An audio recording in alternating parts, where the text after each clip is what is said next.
Sanay akong lumangoy sa dagat, pero medyo malakas ang mga alon nung umagang iyon, kaya pahirapan ang pagkuha ng mga tahong.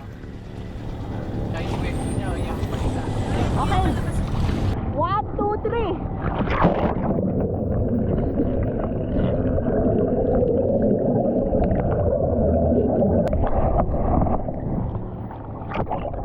Ilang beses kong sinubukang lumusong pero tinatangay ako ng mga alon at halos wala akong makita sa ilalim.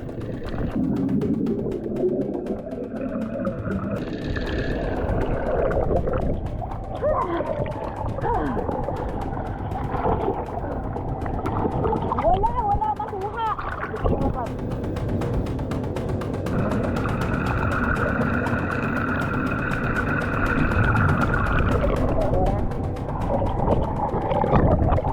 Malabo pa eh. Malabo pa kasi nabulabog. Papailalim tayo. Pero gaano man kahirap ang paglusong, gaano man kalaki ang mga alon, kailangan naming magsikap na makakuha ng mga tahong dahil kung wala ring kakalisan at kikitain ang mga bata. Ang lalim, nauubusan na ako ng hininga.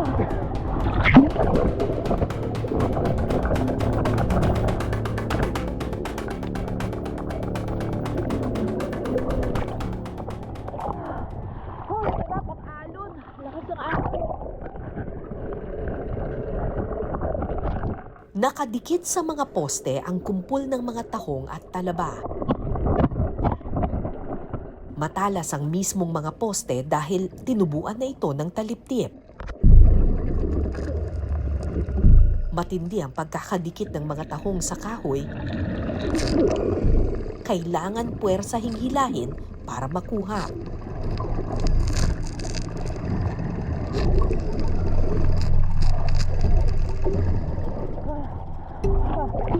Ilang beses kong kinailangang sumisid,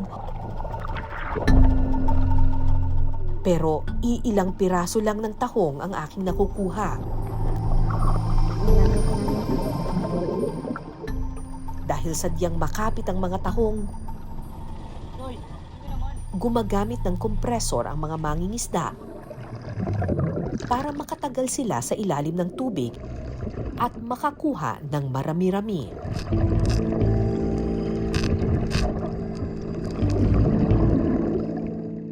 Makalipas ang halos 1 oras, nagdesisyon akong umahon na. Balik na ako dyan!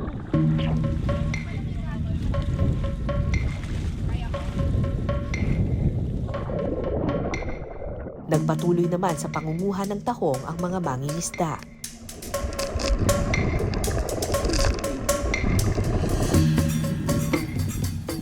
Hindi ito ang unang beses na nakasaksi ako ng compressor diving. Batid ko ang peligrong kaakibat nito. Medyo delikado yung compressor diving kasi nakasalalay doon sa manipis na hose katulad nito yung hangin ng mga divers. So kapag maputol yung hose na yan, mawawalan din sila ng hangin. Hindi rin sila pwedeng sinisid ng malalim na malalim tapos bigla silang umangat kasi baka mamaya magkaroon sila ng paralysis. Medyo delikado ang compressor diving pero nire-risk na lang ng mga tao dito para lang sila ay kumita.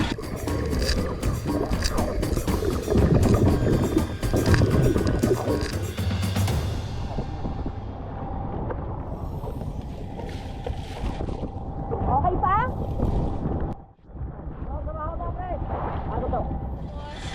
Medyo malakas kasi yung alon ngayon kaya ang hirap kumuha ng mga tahong. So far,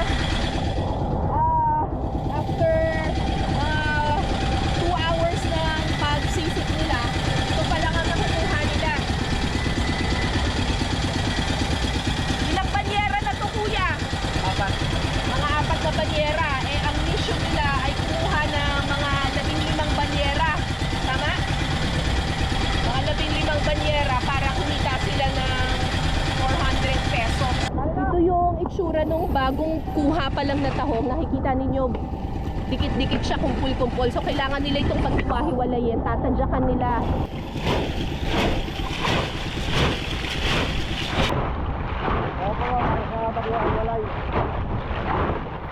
So ginagawa nila yon para maghiwa-hiwalay yung mga tahong at saka kahit papano yung mga nakadikit na mga taliktip matatanggal na rin. Ayan oh. Para makarami ng ani, 5 mangingisda ang sabay-sabay na sumisisid.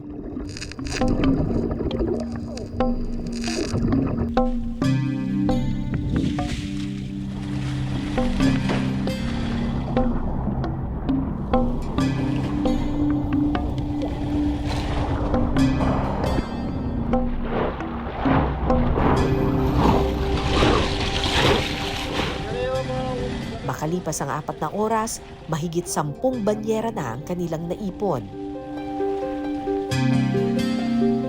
Lahat ng ito ibabagsak sa kalisan para malinisan. So, pagdating ngayon dun sa kalisan, ang gagawin nila, paghihiwa-hiwalayin nila, gugupitin nila yung parang buhok-buhok, tapos tatanggalin nila yung mga nakikita ninyo yan, yung mga talip-tip. Kasi hindi naman yan nakakain. Hindi yan tatanggapin ng palengke. Ito, katulad nito, oh, ang daming talip-tip na nakadikit sa kanya. Kailangan pukpukin yan, tanggalin lahat.